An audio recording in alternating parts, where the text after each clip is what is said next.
Little Lulu had a brother, baby sister, and busy mother.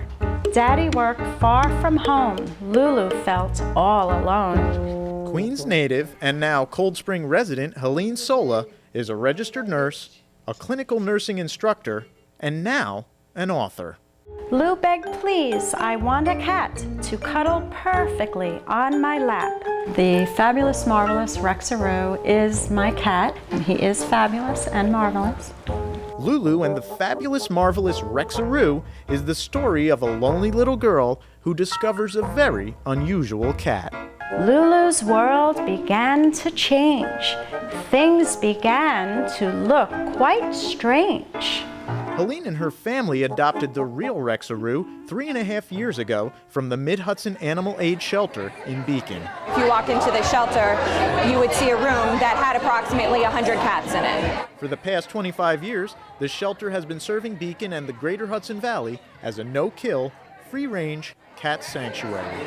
Cats that come to our shelter are never put to death unless there's no life-saving measures that we can do. Rex was one of many in a litter that was brought in, and all his siblings died. He was scrawny and not well. My husband and I, literally nursed him, IVs at home, back to health. With a puff of smoke above her head, she saw him sitting on her bed. I am the fabulous, marvelous Rexaroo, here to be a friend to you. That cat is very special to me, so I was determined. And now she is determined to share the success of the book with that very special place where this soon-to-be famous fictional feline got his real-world start.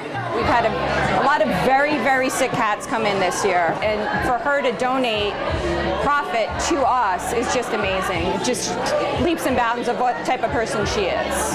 Wherever Lou went, Rex was near, with a friendly smile and lots of cheer. I'm a big believer in good karma. You give, you get. And her goal is to keep giving. In addition to sharing proceeds of the book for the purpose of animal rescue, Sola plans to donate to the March of Dimes.